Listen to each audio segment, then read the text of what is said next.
மதிப்பிற்குரிய பேரவைத் தலைவர் அவர்களே,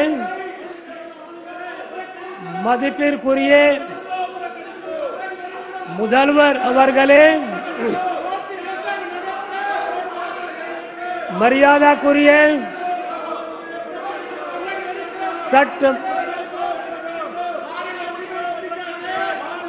சட்டமன்ற உறுப்பினர்களே,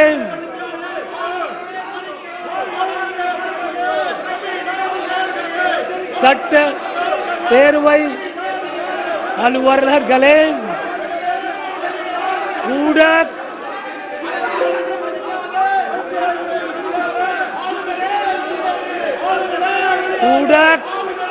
நண்பர்களே, என் இனிய தமிழ சகோதர சகோதரிகளே, அனைவருக்கும் வணக்கம்.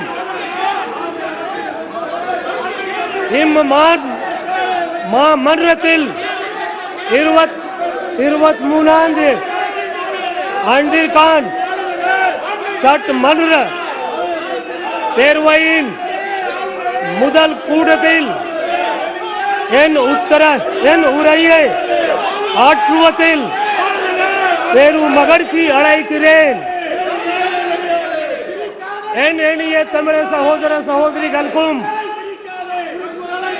இம்மன்றத்தில் உள்ள அனைவருக்கும் ஆங்கில புத்தாண்டு வாழ்த்துக்களையும் வளவர திருநாளாம் பொங்கல் திருநாள் வாழ்த்துக்களையும் தெரிவித்துக் கொள்கிறேன்.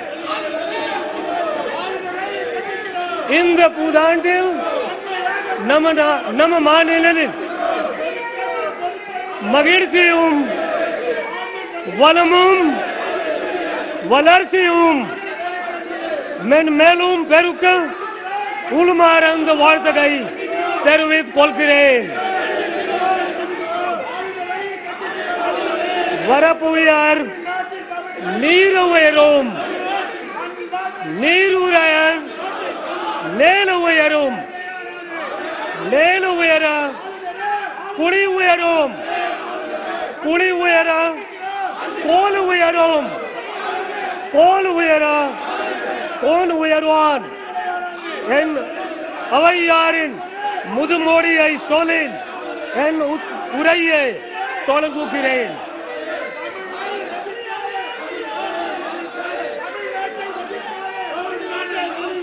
In the past 50 years, Tamil Nadu has grown significantly in multiple sectors to become a pioneering state in the country.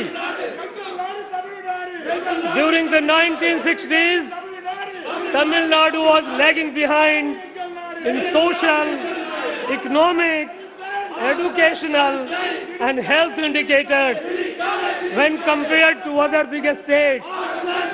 However, today it stands tall as a leader among all states.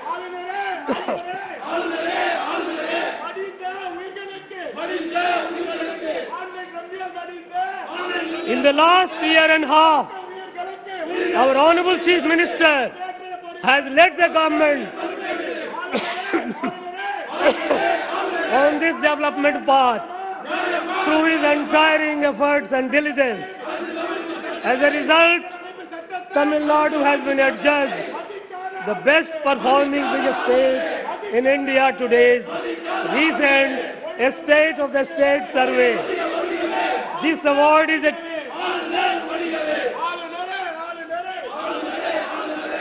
for people of Tamil Nadu to celebrate Pongal in a festive manner.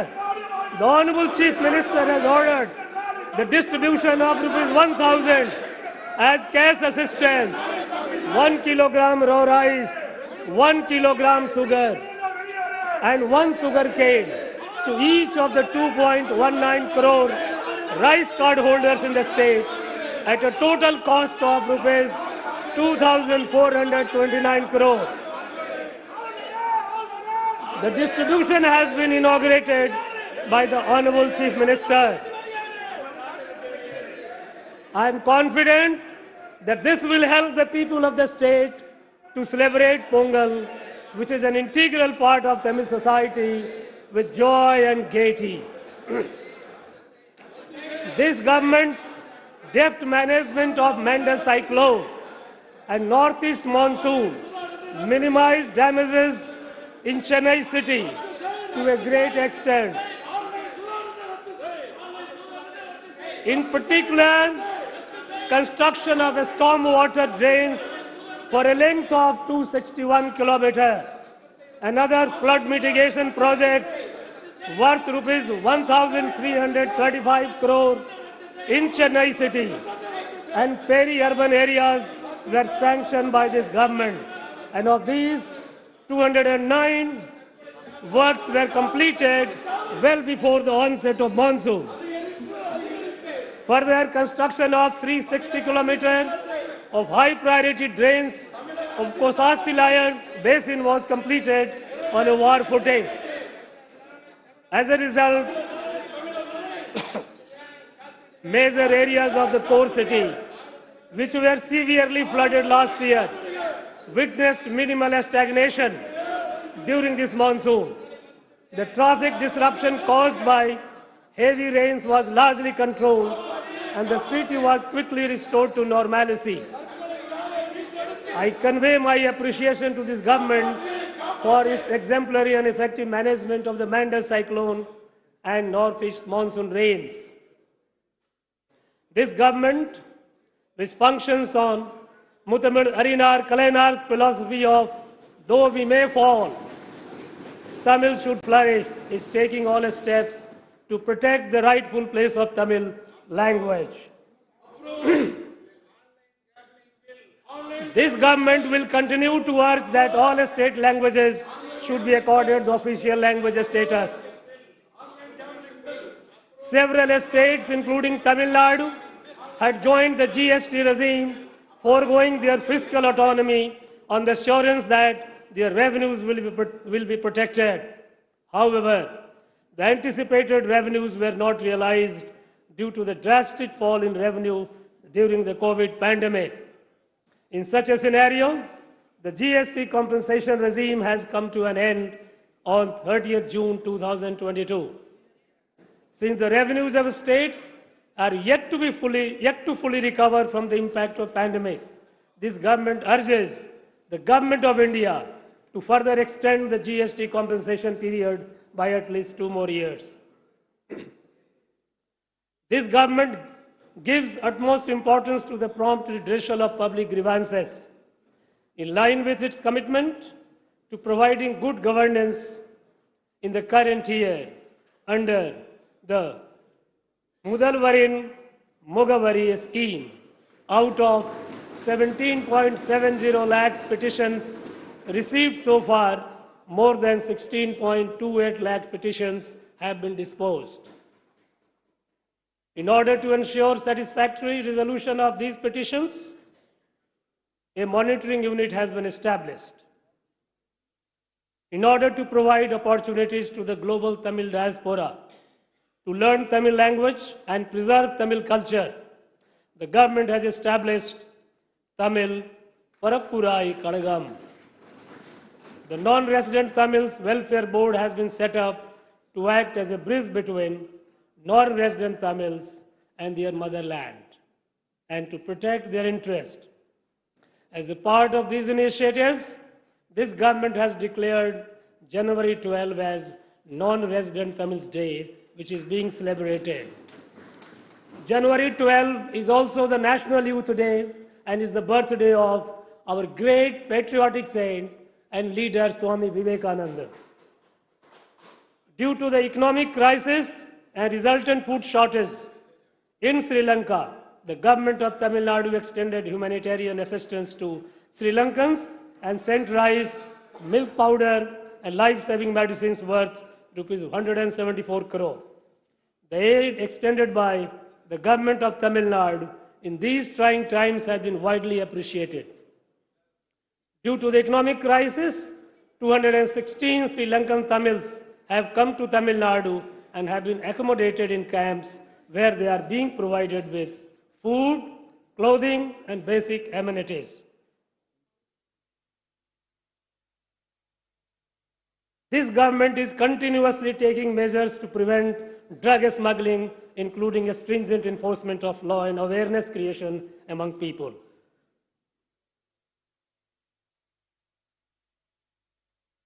To provide people with qualitative and consistent service delivery, this government has embarked an initiative, Nam Pagudi, Nam Nyaya Vilay Kadai, to modernize public distribution shops. So far, 4,455 shops have been given a facelift. As a result of this government's proactive planning and efforts in desilting waterways and canals, coupled with a favorable monsoon, Mettu Dam was opened 19 days ahead of the scheduled time for Kuruvai cultivation. Further, this government has provided Kuruvai package worth rupees 61.12 crore to farmers. As a result, a record 5.28 lakh acres was brought under Kuruvai paddy cultivation in the Kaveri Delta region.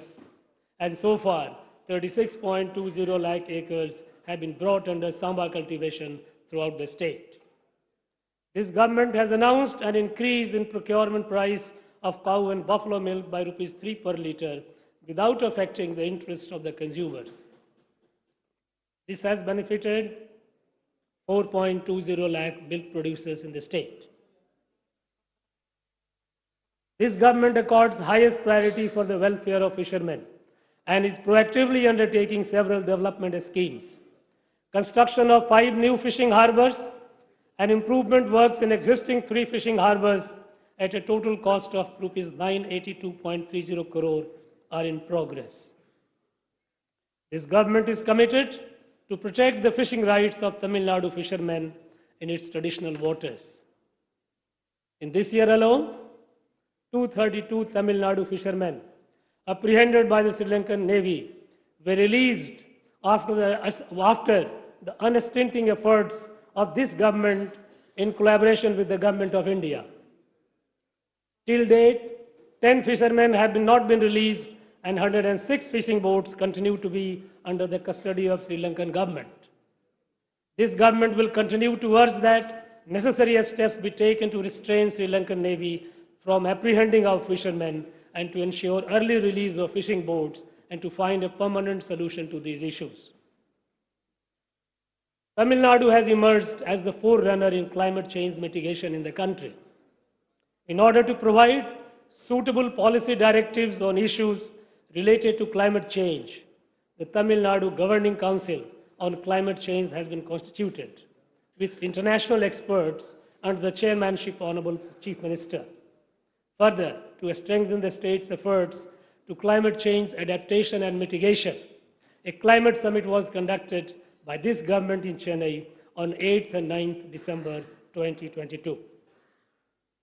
In a pioneering effort, this government set up a green climate fund with a fund size of rupees 1,000 crore to support large projects to tackle climate change.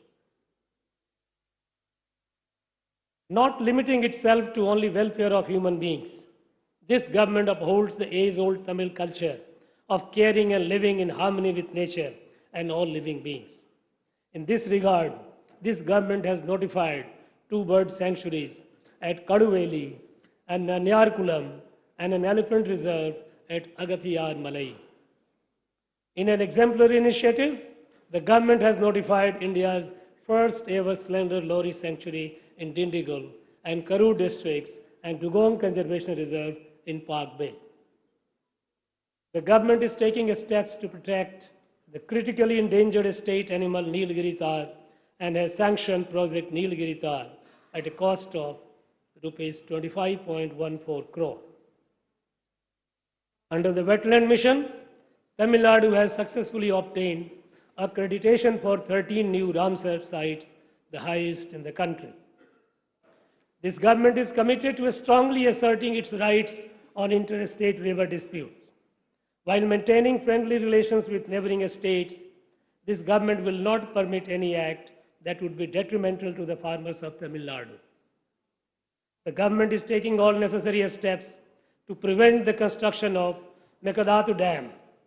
The reservoir level in Mullaperia Dam is presently at 142 feet, and the government is taking all efforts to further increase it. This government urges that a water disputes tribunal may be constituted at the earliest as per the orders of the Honorable Supreme Court on the issue of unauthorized diversion of water from Penayar River by Karnataka. With the objective of ensuring water security in the state, this government has been expeditiously implementing 6 large schemes at a total cost of Rs 1,334.10 crore. As a result, 2.59 TMCFT of storage capacity will be added and 6.92 TMCFT of storage will be reclaimed. Due to constant monitoring by this government, the long pending projects Tamirabarani, Karumaniyar, Nambiar, and Atikadau Avinasi are nearing completion. Tamil Nadu continues to be a top performer in various health indicators in the country. It has substantially reduced the infant mortality rate and maternal mortality ratio and has already achieved the Sustainable Development Goals for the year 2030 in this respect. To address the increasing burden of non-communicable diseases, Makkalai Thedi Maruthuvam, a scheme was launched by this government to provide free home-based healthcare services at people's doorsteps. So far, 1.01 crore people have availed services in comfort of their homes under this program. This government had launched a noble scheme, Inuir Kapom, Nammai Kakum, Napatetkar, a first of its kind initiative in the country to provide free emergency medical care to all during the first 48 hours of an accident occurring in Tamil Nadu. Under this scheme, so far 1.35 lakh accident victims have availed free of cost treatment worth Rs 120.58 crore in 679 hospitals across the state. As a result, countless precious lives have been saved. Recently, few countries have witnessed a spurt in COVID cases due to a new variant of Omicron virus. This government, which successfully handled the second and third waves of COVID in collaboration with the Government of India, has set up adequate health infrastructure in the state and has taken all precautionary measures to tackle future challenges. This government considers that the NEET exam system is highly disadvantageous to poor rural students and infringes on the rights of state governments. A committee headed by Justice A.K. Rajan was constituted to study the issue. Based on the recommendations of the committee, a draft bill to exempt medical students in Tamil Nadu from NEET exam was passed in the Assembly and sent for presidential assent. Since all clarification requested, the bill have been provided this government seeks expeditious approval of the same. To bridge learning losses that occurred due to COVID, this government is implementing one of the largest learning outreach programs, Ilam Thedi Kalavi, a path-breaking initiative in the country. With the help of 2 lakh volunteers, this program has benefited over 34 lakh students of classes 1 to 8. A study conducted by the world-renowned research organization JPAL has observed that Ilam Thedi Kalavi has significantly contributed towards recovery of learning losses of up to 25% in a span of 6 months.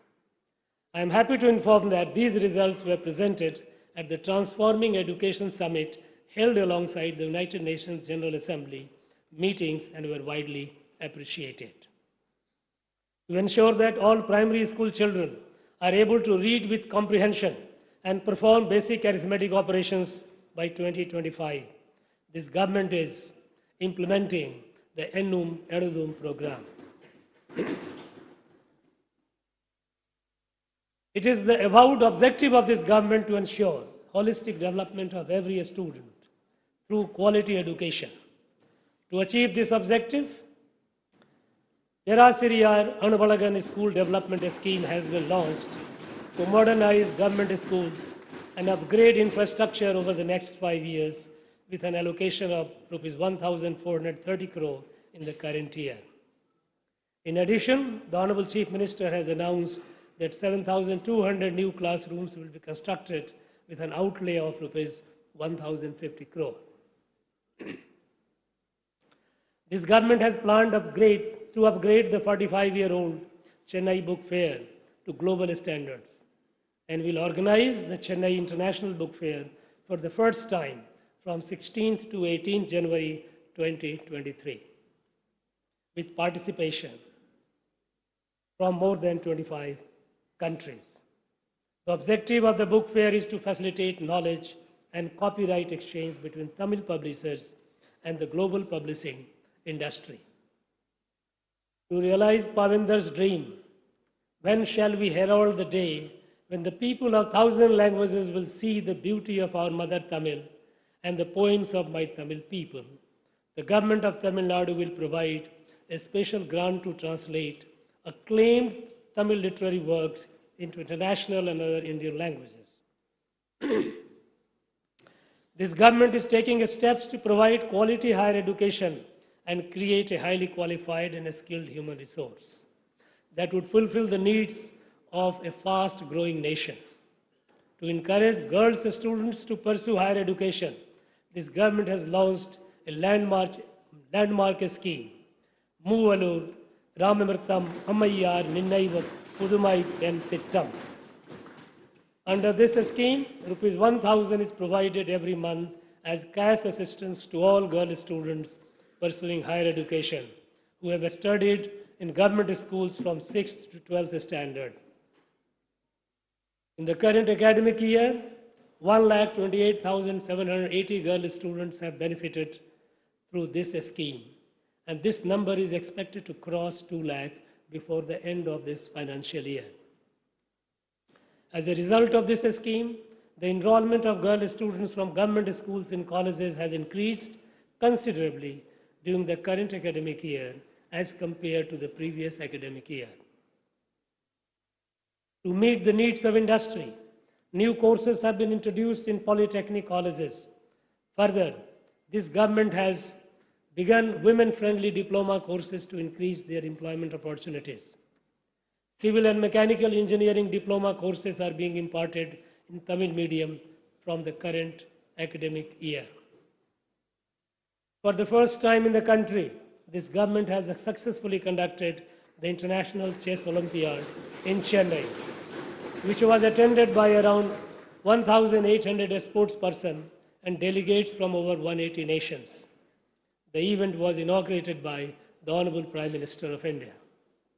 The meticulous and efficient organization of the event by the government was lauded by one and all. I appreciate the government of Tamil Nadu for having spectacularly conducted this international event in such a short span of time, much to the acclaim and admiration of the world. The Chief Minister's Cup has been announced by the government to promote sporting events across the state. In these competitions, school and college students, differently abled persons, government servants and public in 5 categories comprising both men and women will take part in various sports competitions, including athletics, football, kabaddi, and silambam. These competitions will be held throughout the state. A Global Technology and Innovation Summit, UMAZIN, will be held for the first time in Chennai in March 2023. It will bring together tech companies, investors, academia, and policymakers on a single platform, and will provide new vigor and fillip to the technology industry. The Noon Meal Scheme, which was introduced by the Justice Party in 1920 in Chennai Corporation, has been expanded over a period of time and has today become a model for the entire country. It has been instrumental in ensuring enrollment and retention of large number of students in schools. Despite having aspirations to learn, many students are unable to concentrate in studies as they come hungry to schools in the morning without eating breakfast. To address this problem, the Chief Minister's breakfast scheme has been launched, which adds a new dimension to the noon meal scheme. In the first phase, this scheme is being implemented in 1,545 government primary schools, benefiting 1.14 lakh students daily. I firmly believe that this scheme will also be a model for the entire nation, similar to the noon meal scheme.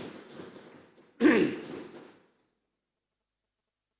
Honorable Chief Minister has set the goal of a $1 trillion economy by the year 2030, with the objective of bringing living standards of people on par with developed countries and making Tamil Nadu the best state across sectors.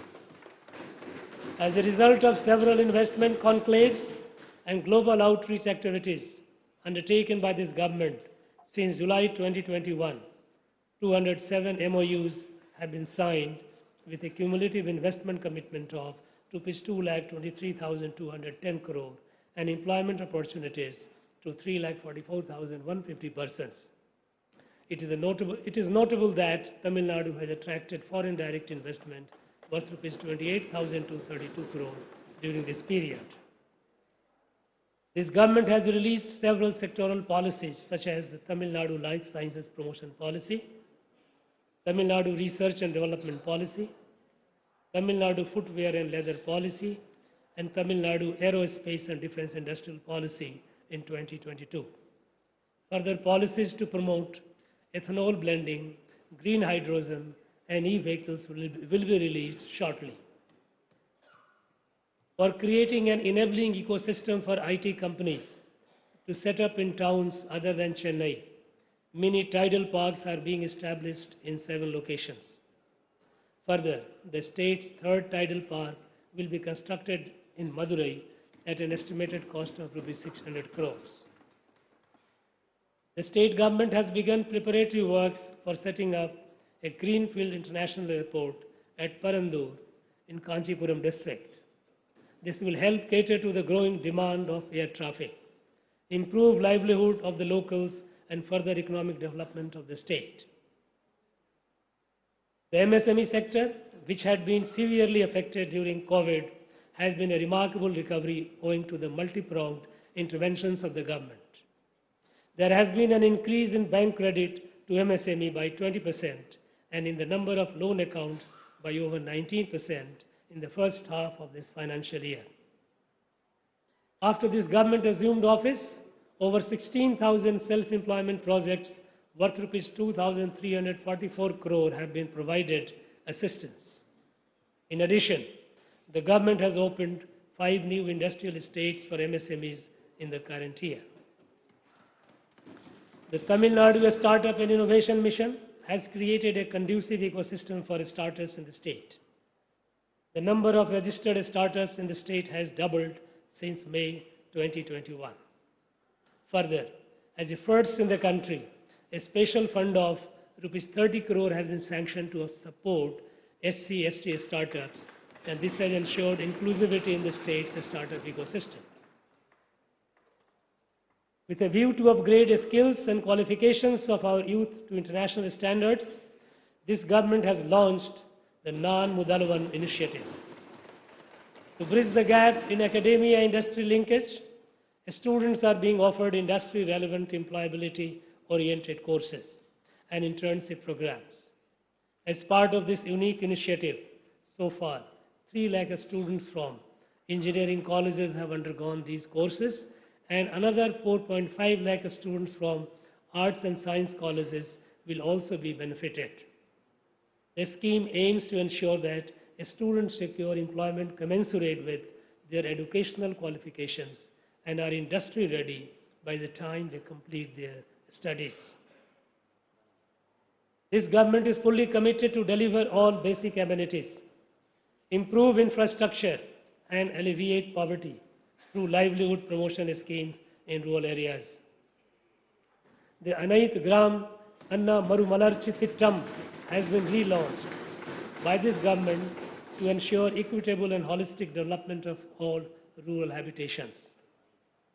In 2022-23, works are being undertaken in 2,544 panchayats at a total cost of rupees 1,155 crore. This government has undertaken works to renovate Periyar Ninaiva Samatwapurams, which was established by Mutamil Harinar Kalanar with a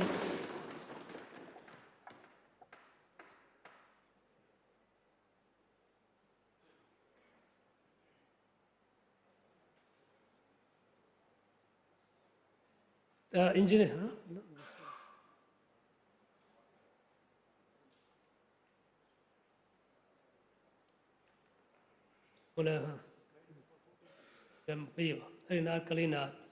With a lofty vision of fostering communities to live together in unity and brotherhood.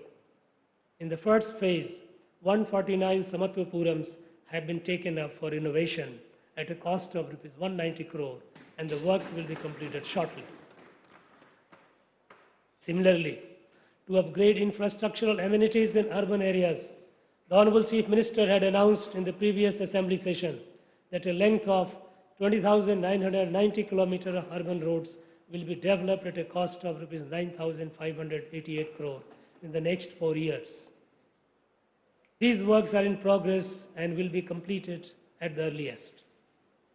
The government has sanctioned rupees 122 crore to dispose legacy waste through biomining in an environment-friendly manner, and steps are being taken to reclaim wasteland in 53 sites.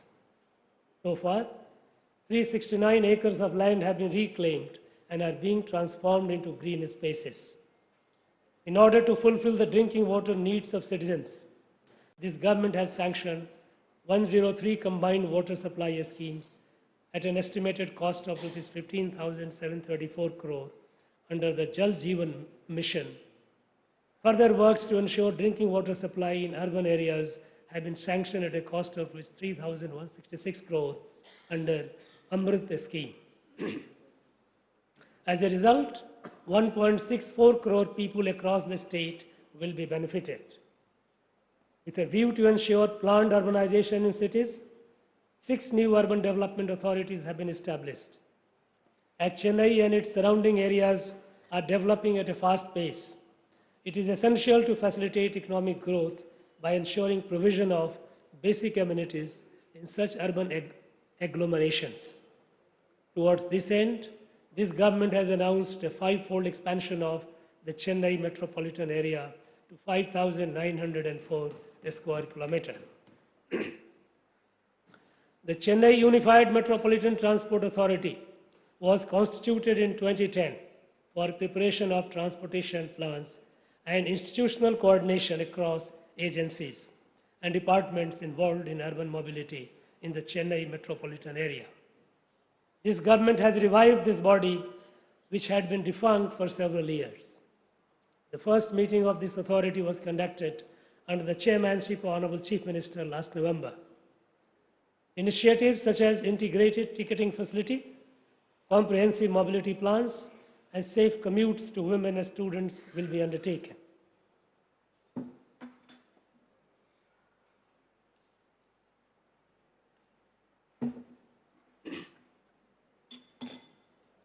This government recognizes the importance of planned growth in surrounding areas of Chennai to ensure sustainability of the city's fast-paced growth. In this regard, Chennai Metropolitan Development Agency is embarking on a pioneering effort to create a new growth cluster through land pooling in Madampakkam, spanning 600 acres. Land will be pooled with the consent of landowners and classified based on their uses to promote planned development, while ensuring that the benefits of development are shared with the landowners. Majority of the landowners have given their willingness to participate in this project, and the works will be completed shortly. In the next phase, a satellite town is proposed to be created near Mamlapuram along East Coast Road, following the same model. The upgradation of ECR as a 4-lane road, coupled with development of this satellite town, will anchor future growth of the Chennai metropolitan area. The government is taking several steps to ensure quality and safe road networks across the state, which are imperative for economic growth. This government has sanctioned 2,263 new works under the Comprehensive Road Infrastructure Development Program at a cost of Rs 5,582 crore. New works for converting 131 causeways to high-level bridges at a cost of Rs 560 crore, construction of bypasses at a cost of Rs 142 crore, and 8 railway overbridges at a cost of Rs 327 crore have been taken up in the current year. Self-help groups have been instrumental in enhancing the status of women through livelihood improvement, skill development, and self-reliance. In the current year, 42,845 new self-help groups have been formed with 3.97 lakh women. So far, bank credit has been given to 3.07 lakh self-help groups to the tune of Rs 16,949 crore in the current financial year. In order to improve the quality of self-help group products and to provide an opportunity for marketing through e-commerce, brand Mathi is being promoted by the government. The revolutionary scheme of providing free travel to all women in ordinary town buses has led to not only economic upliftment but also social empowerment of women in the state. On a daily basis, 36 lakh trips are being undertaken by women. A study commissioned by the State Planning Commission has revealed that a woman passenger saves approximately Rs 888 per month as a result of this scheme. This government is committed to replace the existing aged fleet with environment-friendly new green buses. Steps are being taken to procure 2,213 BS6 buses and 500 electric buses with KfW funding and 1,000 BS6 buses with state funding, and they will come into operation this year. The first phase of Chennai Metro Rail, covering 54 kilometers in 2 corridors, is providing world-class metro rail services. The ridership has been a steady increase after the COVID pandemic from an average of 1.76 lakh per day in June 2022 to 2.07 lakh per day in December 2022. The implementation of phase 2 of this project for a length of 118.9 kilometers at a total project cost of Rs 63,246 crore is progressing at a fast pace. This government is harnessing the immense tourism potential of the state and has adopted an integrated strategy to propel tourism-based economy. Adventure and eco-camping sites are being set up in lesser-known places to provide unique experiences to tourists and also create livelihood opportunities for the local people. To commemorate the legacy of the inevitable great Tamil Emperor, Rajaraja Cholan, the government has announced that his birth anniversary, Sadai Vida, will be henceforth be celebrated as a government function. Further, the Rajaraja Cholan Mani Mandapam will be renovated and embellished to showcase the glory of the Chola Empire. The Honorable Chief Minister has also announced that the birth anniversary of Adi Tiruvadirai of the mighty Tamil Emperor Rajendra Chola, who reigned over vast swaths of the world, will henceforth be celebrated as a government function. This government has been taking proactive steps to preserve the rich heritage of archaeological and historical monuments in the state. Construction of a new world-class museum to showcase the artifacts found in Kiladi excavations is nearing completion. Similarly, works are underway to set up the Porunai Museum, where excavated artifacts from Adi Chananur, Korakai, and Sivakalai will be displayed. This government has been taking all necessary measures to safeguard temple lands and properties since it assumed office. So far, land and properties worth rupees 3,657 crore have been retrieved by the government. During this year, the government has commenced new works in 34 temples at a total cost of rupees 158 crore. Further, the Honorable Chief Minister laid the foundation for works as part of the master plan of Tiruchendur Temple at an estimated cost of rupees 300 crore.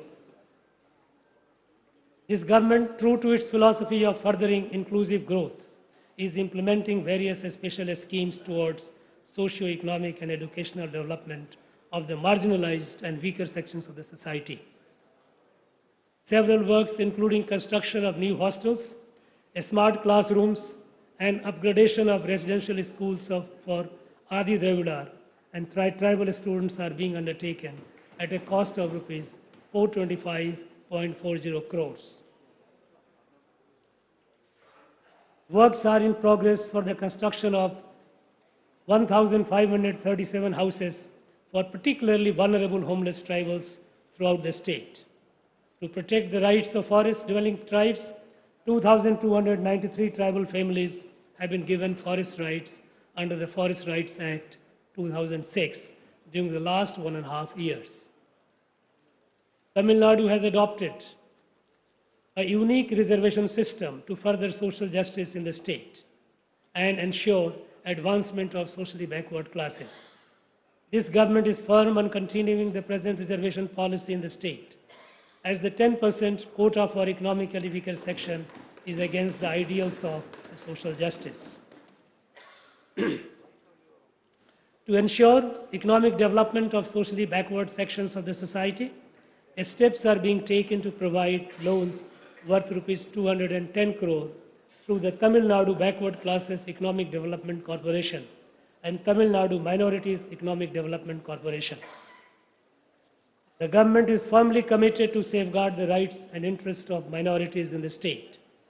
The scheme of providing subsidy to pilgrims undertaking Hajj and Jerusalem pilgrimage will be continued. The upliftment of weaker and marginalized sections of the society is an important objective of this government. The Honorable Chief Minister has ordered that pension for differently abled persons will be enhanced from rupees 1,000 to rupees 1,500 per month, and maintenance allowance from rupees 1,500 to rupees 2,000 for severely affected persons with disabilities. The enhanced amounts are being provided at an annual additional cost of rupees 388 crore, benefiting 6.45 lakhs differently abled persons across the state. This government has announced an increase in dearness allowance from 34% to 38%, effective from 1st of January 2023, keeping in mind the welfare of government employees. This will benefit around 16 lakh government employees, teachers, pensioners, and family pensioners. This will result in an additional expenditure of rupees 2,359 crore per annum. The process of receiving life certificates for pensioners has been digitized and made easier, allowing the pensioners to avail this service from the comfort of their home. Since this government took office, in 2021, the state was severely affected by heavy flooding and rains, and normal life was disrupted. Based on the learnings of that disaster, this government has effectively managed the recent cyclone and rains.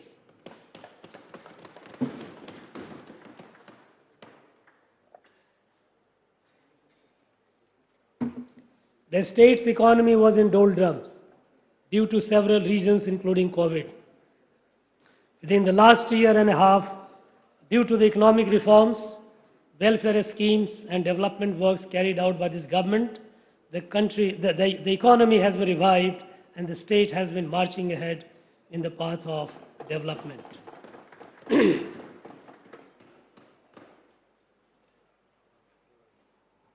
This government is tirelessly striving to achieve the twin objectives of welfare of Tamils and prosperity of Tamil Nadu.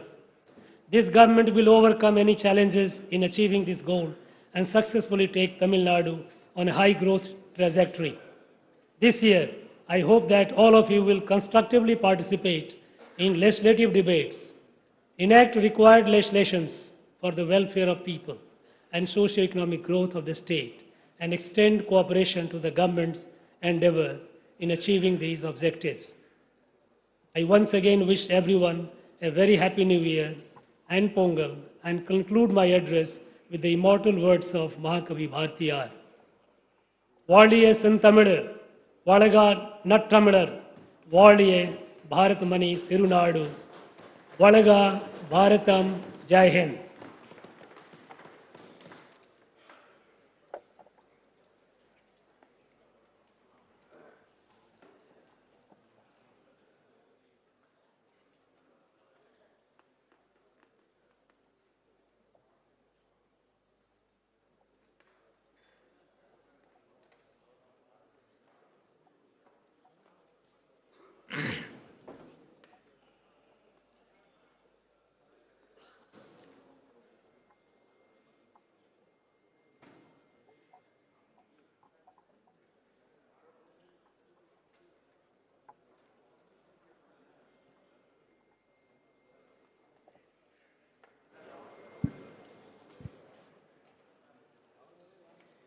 மாண்புமிகு சட்டமன்ற பேரவை உறுப்பினர்களே வணக்கம். இம்மாமன்றத்தின் 2023ஆம் ஆண்டுக்கான சட்டமன்ற பேரவையின் முதல் கூட்டத்தில் என் உரையை ஆற்றுவதில் பெரும் மகிழ்ச்சி அடைகிறேன். தமிழ்நாட்டு மக்களுக்கும் இம்மாமன்றத்தின் அனைத்து உறுப்பினர்களுக்கும் எனது புத்தாண்டு மற்றும் தமிழர் திருநாளான பொங்கல் நல்வாழ்த்துக்களையும் தெரிவித்துக் கொள்கிறேன். இந்த புத்தாண்டில் நம் மாநிலத்தில் மகிழ்ச்சியும் வளமும் வளர்ச்சியும் மென்மேலும் பெருக என் உளமார்ந்த வாழ்த்துக்களை தெரிவித்துக் கொள்கிறேன். கடந்த 50 ஆண்டுகளாக பல்வேறு துறைகளில் தமிழ்நாடு நமது நாட்டில் உள்ள மாநிலங்களில் முன்னோடி மாநிலமாக பெரும் வளர்ச்சி கண்டுள்ளது. 1960களில் இந்தியாவின் மற்ற பெரிய மாநிலங்களோடு ஒப்பிடும்போது சமூக, பொருளாதார, கல்வி, மருத்துவ குறியீடுகளில் பின்தங்கி இருந்த தமிழ்நாடு இன்று அனைத்து மாநிலங்களுக்கும் முன்னோடியாக உயர்ந்து நிற்பதற்கு முழு முதற் காரணம் இக்காலகட்டத்தில் சமூக நீதி, சமத்துவம், சுயமரியாதை, பகுத்தறிவு ஆகிய கொள்கைகளை அடித்தளமாக கொண்டு இங்கு கட்டமைக்கப்பட்டுள்ள மிகச்சிறந்த ஆட்சி முறையே அனைவரையும் உள்ளடக்கிய இந்த வளர்ச்சி கோட்பாட்டின் விளைவாகவே பிரதமரின் பொருளாதார ஆலோசனை குழு அண்மையில் மாநிலங்களின் வளர்ச்சி நிலை குறித்து ஆய்வு செய்து வெளியிட்டுள்ள சமூக வளர்ச்சி குறியீட்டு அறிக்கையில் சோசியல் ப்ராக்ரஸ் இண்டெக்ஸ் 63.3 புள்ளிகளை பெற்று இந்தியாவின் பெரிய மாநிலங்களில் தமிழ்நாடு முதலிடம் பெற்றுள்ளது. சமுதாயத்தில் ஒடுக்கப்பட்டோர், விளிம்பு நிலையில் உள்ளோர், பிற்படுத்தப்பட்டோர் போன்றோருக்கு அதிகாரம் அளித்து அவர்களின் நலன் காத்துள்ள இந்த திராவிட வளர்ச்சி பாதையில் இந்த அரசு மேலும் உத்வேகத்தோடு தொடர்ந்து பீடு நடை போடும்.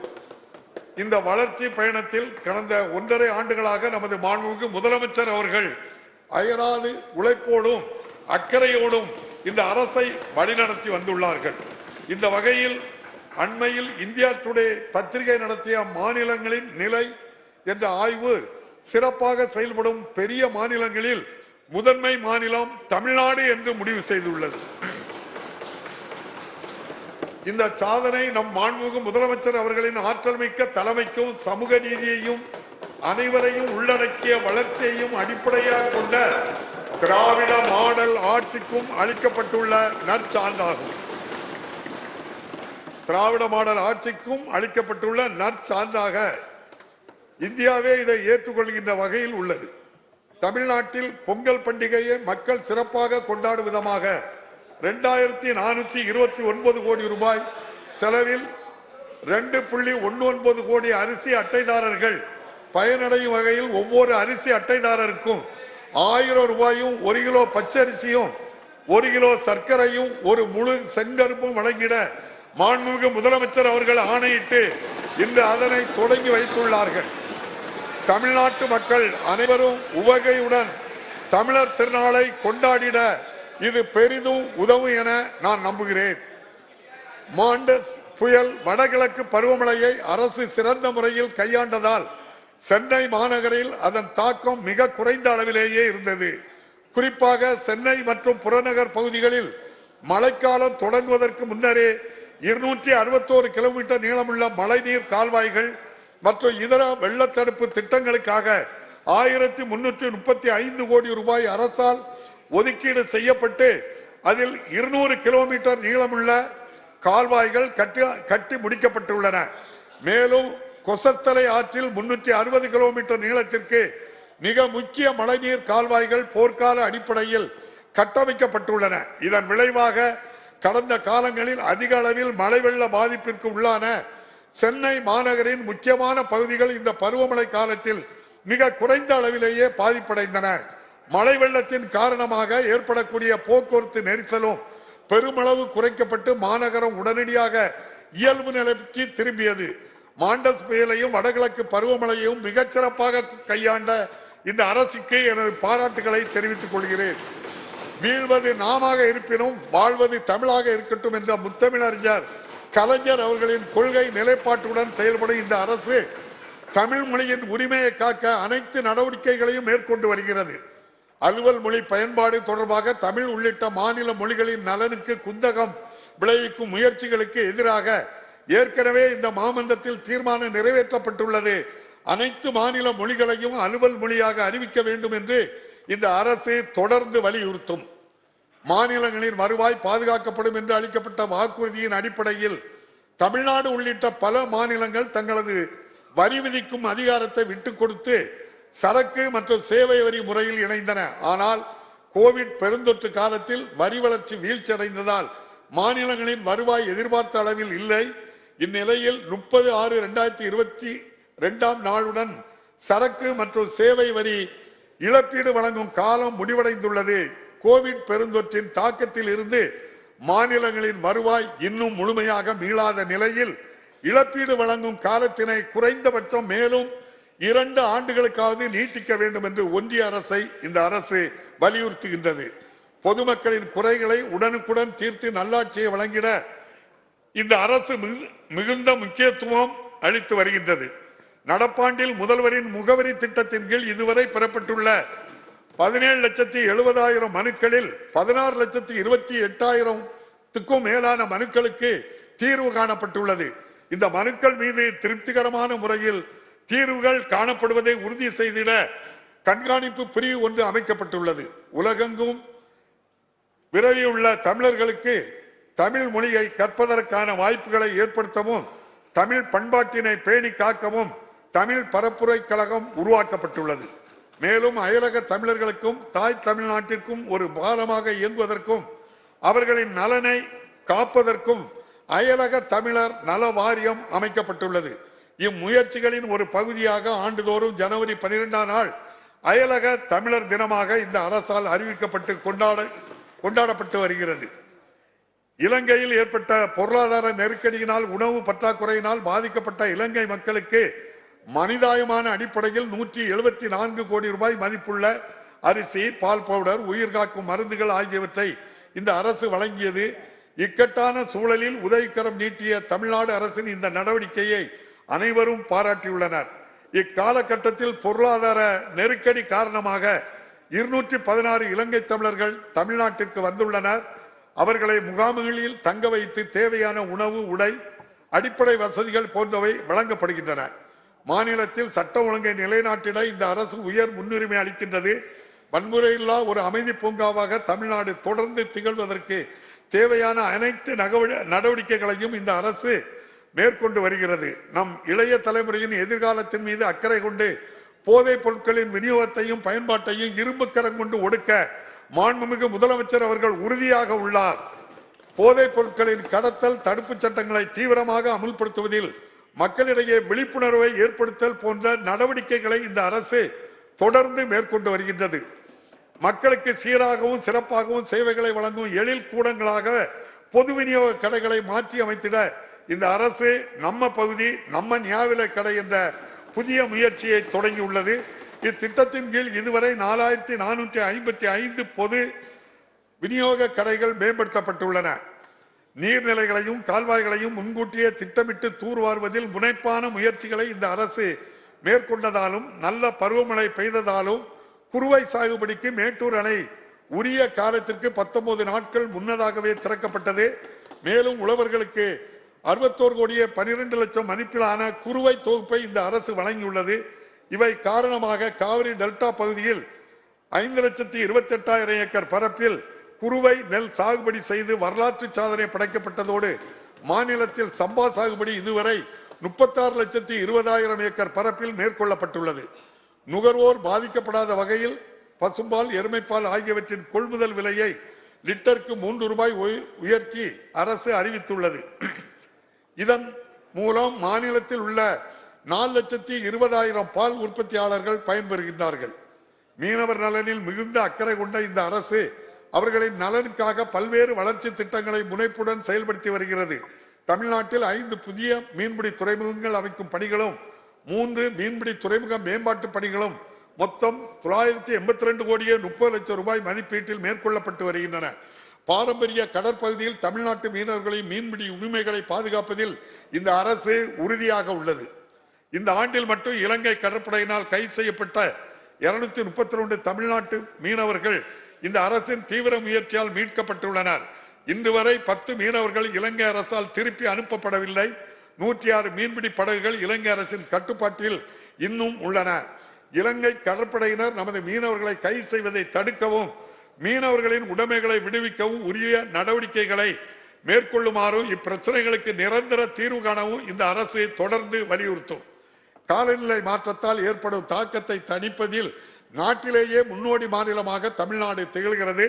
காலநிலை மாற்றம் குறித்து தகுந்த ஆலோசனைகளை வழங்கிட மாண்புமிகு முதலமைச்சர் அவர்களின் தலைமையில் பன்னாட்டு வல்லுநர்களை கொண்ட உயர்மட்ட குழு ஒன்று அமைக்கப்பட்டுள்ளது. மேலும் காலநிலை மாற்றத்தை எதிர்கொள்வதற்கான முயற்சிகளை வலுப்படுத்த காலநிலை உச்சி மாநாட்டையும் சென்னையில் இந்த அரசு 2022 ஆண்டு டிசம்பர் 8, 9 தேதிகளில் வெற்றிகரமாக நடத்தியுள்ளது.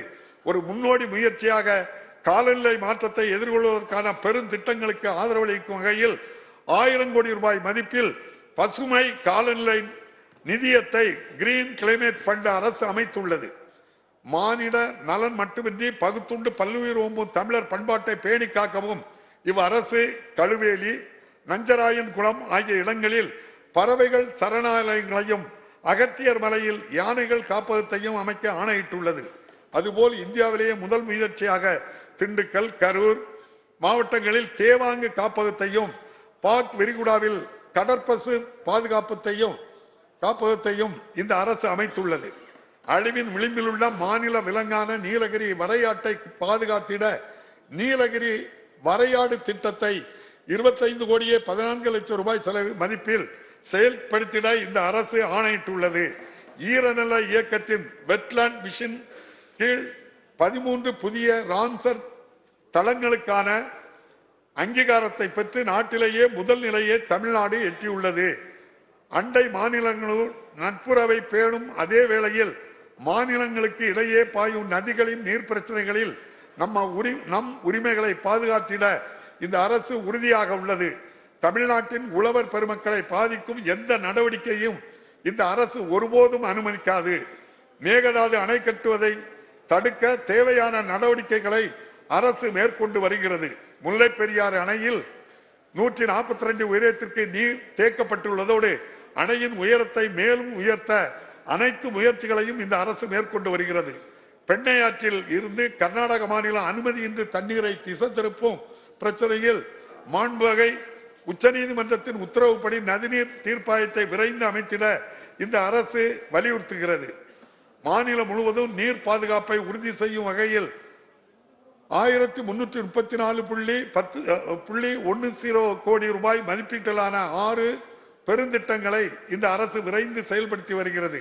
இதன் பயனாக 2.59 டிஎம்சி அளவிற்கு கூடுதல் நீரை சேமிக்கவும் 6.92 டிஎம்சி நீரை திரும்ப மீட்டெடுக்கவும் இயலும். அரசின் தொடர் கண்காணிப்பின் விளைவாக நீண்ட காலமாக நிலுவையில் உள்ள தாமிரபரணி, கருமேனியாறு, நம்பியாறு திட்டம் மற்றும் அத்திக்கடவு, அவிநாசி திட்ட பணிகள் முடிவடையும் தருவாயில் உள்ளன. நாட்டிலேயே பல்வேறு சுகாதார குறியீடுகளில் தமிழ்நாடு தொடர்ந்து முன்னிலை வகித்து வருகின்றது. குழந்தை இறப்பு வீதம், தாய்மார்களின் இறப்பு வீதத்தை பெருமளவில் குறைத்துள்ளது. 2030 ஆண்டில் எட்டப்பட வேண்டிய நீடித்த நிலையான வளர்ச்சி இலக்குகளை தமிழ்நாடு ஏற்கனவே எட்டியுள்ளது. அதிகரித்து வரும் தொற்று அல்லாத நோய்களின் பாதிப்பை போக்கும் வகையில் மக்களின் வீட்டிற்கே சென்று கட்டணமின்றி மருத்துவ சேவைகளை வழங்குவதற்காக மக்களை தேடி மருத்துவம் என்ற முன்னோடி திட்டத்தை இந்த அரசு தொடங்கியுள்ளது. இத்திட்டத்தின் கீழ் இதுவரை 1 கோடியே 1000 லட்சம் மக்கள் தங்கள் வீட்டிலேயே சிகிச்சை பெற்று பயனடைந்துள்ளனர். தமிழ்நாட்டில் விபத்து நேர்ந்த முதல் 48 மணி நேரத்தில் அவசர மருத்துவ சேவையை அனைவருக்கும் கட்டணமின்றி வழங்குவதற்காக நாட்டிலேயே முதன்முறையாக இன்னுயிர் காப்போம் நம்மை காக்கும் 48 என்ற உன்னத திட்டத்தை இந்த அரசு அறிமுகப்படுத்தியுள்ளது. மாநிலமெங்கும் உள்ள 679 மருத்துவமனைகளில் இதுவரை 1,35,000 விபத்துக்குள்ளானவர்களுக்கு 120 கோடியே 58 லட்சம் ரூபாய் மதிப்பிலான சிகிச்சைகள் எவ்வித கட்டணமும் இன்றி வழங்கப்பட்டுள்ளன. இத்திட்டத்தின் மூலம் எண்ணற்ற விலை மதிப்பில்லா உயிர்கள் காக்கப்பட்டுள்ளன. அண்மையில் சில நாடுகளில் ஒமிக்ரானின் உருமாறிய ஒரு புதிய வகை வைரஸ் காரணமாக கோவிட் தொற்று வேகமாக பரவி வருகிறது. கோவிட் பெருந்தொற்றின் 2வது 3வது அலைகளை வெற்றிகரமாக எதிர்கொண்ட இந்த அரசு மாநிலத்தில் போதிய மருத்துவ கட்டமைப்புகளை தயார் நிலையில் வைத்து எதிர்வரக்கூடிய சவால்களை எதிர்கொள்ள தேவையான அனைத்து தடுப்பு நடவடிக்கைகளையும் மேற்கொண்டுள்ளது. நீட் தேர்வு முறையானது கிராமப்புற ஏழை மாணவர்களை மிகவும் பாதிப்பதாகவும் மாநில அரசுகளின் உரிமைகளை பறிப்பதாகவும் அமைந்துள்ளது என்பதை கருத்தில் கொண்டு இது குறித்து ஆய்வு செய்வதற்காக நீதியரசர் A.K. ராஜன் அவர்களின் தலைமையில் ஒரு குழுவை அமைத்து அந்த குழுவின் பரிந்துரைகளின் அடிப்படையில் நீட் தேர்வில் இருந்து தமிழ்நாட்டில் மருத்துவ மாணவர் சேர்க்கைக்கு விலக்கு அளிப்பதற்கான சட்ட முன்வடிவை இந்த சட்டமன்றத்தில் நிறைவேற்றி குடியரசுத் தலைவரின் ஒப்புதலுக்கு அனுப்பி வைத்துள்ளோம். இச்சட்டம் குறித்து கோரப்பட்ட விளக்கங்கள் அனைத்தும் வழங்கப்பட்டுள்ள நிலையில் இந்த சட்ட முன்வடிவிற்கான ஒப்புதலை விரைந்து வழங்க இந்த அரசு வலியுறுத்துகிறது. கோவிட் பெருந்தொற்றினால் ஏற்பட்ட கற்றல் இழப்பை ஈடு செய்ய நாட்டிற்கே முன்னோடியாக மாபெரும் கற்றல் திட்டமான இல்லம் தேடி கல்வி திட்டத்தை இந்த அரசு செயல்படுத்தி வருகிறது. 2 லட்சம் தன்னார்வலர்களின் உதவியுடன் 1 முதல் 8ஆம் வகுப்பு வரை பயிலும் 34 லட்சம் மாணவர்கள் இத்திட்டத்தினால் பயன்பெறுகின்றனர். சர்வதேச அளவில் புகழ்பெற்ற ஆராய்ச்சி நிறுவனமான ஜேபால் மேற்கண்ட ஆய்வின்படி 6 மாதங்களில் ஒட்டுமொத்த கற்றல் இழப்பில் 25% வரை ஈடு செய்யப்பட்டுள்ளதில் இல்லம் தேடி கல்வி திட்டம் பெரும் பங்கை ஆற்றியுள்ளது என்று கண்டறியப்பட்டுள்ளது. ஐக்கிய நாடுகள் சபை கூட்டங்களுடன் நடத்தப்பட்ட கல்வி மாற்றம் உச்சி மாநாட்டில் இந்த ஆய்வின் முடிவுகள் சமர்ப்பிக்கப்பட்டு அனைவராலும் பாராட்டப்பட்டதை நான் மகிழ்ச்சியுடன் தெரிவித்துக் கொள்கிறேன். 2025ஆம் ஆண்டுக்குள் தொடக்க பள்ளியில் பயிலும் அனைத்து குழந்தைகளும் புரிதலுடன் படிக்கவும் எண்கணிதத்தில் திறன் பெறுவதற்கும் எண்ணும் எழுத்தும் திட்டமும் செயல்படுத்தப்படுகிறது. அனைவருக்கும் தரமான கல்வி வழங்குவதன் மூலம் ஒவ்வொரு மாணவரையும் முழுமையான வளர்ச்சி அடைய செய்வதே இந்த அரசின் முக்கிய குறிக்கோள் ஆகும். இந்த நோக்கத்தை எய்திட அடுத்த 5 ஆண்டுகளில் அரசு பள்ளிகளை நவீனப்படுத்தி கட்டமைப்பை மேம்படுத்துவதற்காக பேராசிரியர் அன்பழகன் பள்ளி மேம்பாட்டு திட்டம் தொடங்கப்பட்டுள்ளது. நடப்பாண்டில் இத்திட்டத்திற்கு 1430 கோடி ரூபாய் ஒதுக்கீடு செய்யப்பட்டுள்ளது. மேலும் 7200 புதிய வகுப்பறைகள் 1050 கோடி ரூபாய் செலவில் கட்டப்படும் என்று மாண்புமிகு முதலமைச்சர் அவர்கள் அறிவித்துள்ளார்கள். 45 ஆண்டுகளாக நடத்தப்பட்டு வரும் சென்னை புத்தக கண்காட்சியை உலகத்திற்கு இவ்வாண்டு உலகத்தரத்திற்கு உயர்த்தும் வகையில் முதன்முறையாக சென்னை பன்னாட்டு புத்தக கண்காட்சியை 16/1/2023 முதல் 18/1/2023 வரை நடத்த தமிழ்நாடு அரசு திட்டமிட்டுள்ளது. இதில் 25க்கும் மேற்பட்ட நாடுகள் பங்கேற்க உள்ளன. தமிழ் பதிப்பாளர்களுக்கும் உலகளாவிய பதிப்பக துறைக்கும் இடையே அறிவு பரிமாற்றம், பதிப்புரிமை பரிமாற்றம் ஆகியவற்றை ஊக்குவிப்பதே இந்த புத்தக கண்காட்சியின் நோக்கமாகும். தாயெழில் தமிழை என்ற தமிழரின் கவிதை தன்னை 1000 மொழியில் காணும் நாள் எந்நாளோ என்ற பாவேந்தரின் கனவை நனவாக்கும் வகையில் தமிழ் இலக்கியத்தில் உள்ள சிறந்த படைப்புகளை உலக மொழிகளில் பிற இந்திய மொழிகளிலும் மொழிபெயர்க்க ஒரு சிறப்பு நல்கையை ஸ்பெஷல் கிராண்ட் தமிழ்நாடு அரசு வழங்கும். தரமான உயர்கல்வியை வழங்கி நாட்டின் வளர்ச்சிக்கு அத்தியாவசியமான ஆற்றல் மிக்க மனித வளத்தை உருவாக்க இந்த அரசு முனைந்துள்ளது. அந்த வகையில் தன்னை பெண்களின் உயர்கல்விக்கு வித்திடவே மூவலூர் ராமாமிர்த அம்மையார் நினைவு புதுமை பெண் திட்டம் என்ற முன்னோடி திட்டத்தை இந்த அரசு தொடங்கியுள்ளது. நடப்பு கல்வியாண்டில் இத்திட்டத்தின் மூலம் அரசு பள்ளிகளில் 6 முதல் 12ஆம் வகுப்பு வரை பயின்று உயர்கல்வி பயிலும் 1,28,780 மாணவிகள் மாதம் 1000 ரூபாய் உதவித்தொகை பெற்று பயனடைந்து வருகின்றனர். இந்நிதியாண்டின் இறுதிக்குள் பயன்பெறும் மாணவியரின் எண்ணிக்கை 2 லட்சத்திற்கு மேல் உயரும் என்று எதிர்பார்க்கப்படுகிறது.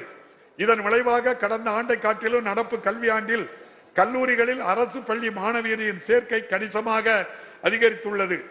தொழில்துறையின் தேவைகளை நிறைவு செய்வதற்காக பல் தொழில்நுட்ப கல்லூரிகளில் புதிய பாடப்பிரிவுகள் அறிமுகப்படுத்தப்பட்டுள்ளன. மேலும் வேலைவாய்ப்புகளை அதிகரிக்கும் வகையில் பெண்களுக்கு ஏற்ற பட்டய படிப்புகளையும் அரசு தொடங்கியுள்ளது. கட்டடம், இயந்திர பொறியியல் போன்றவற்றில் பட்டய படிப்புகள் நடப்பு கல்வியாண்டில் தமிழ் வழியில் கற்பிக்கப்படுகின்றன. நாட்டிலேயே முதன்முறையாக பன்னாட்டு செஸ் ஒலிம்பியாட் போட்டியை இந்த அரசு வெற்றிகரமாக சென்னையில் நடத்தியது. 180க்கு மேற்பட்ட நாடுகளைச் சேர்ந்த ஏறத்தாழ 1800 விளையாட்டு வீரர்களும் பிரதிநிதிகளும் கலந்து கொண்டனர். இப்போட்டியை மாண்புமிகு பிரதமர் அவர்கள் தொடங்கி வைத்தார்கள். இப்போட்டிக்காக தமிழ்நாடு அரசு மேற்கொண்ட சீரிய ஏற்பாடுகள் அனைவரும் வெகுவாக போற்றினார். உலகமே வியக்கும் வகையில் மிக குறுகிய காலத்தில் இந்த பன்னாட்டு போட்டியை சிறப்பாக நடத்தி காட்டிய தமிழ்நாடு அரசை நான் மனமாற பாராட்டுகிறேன்.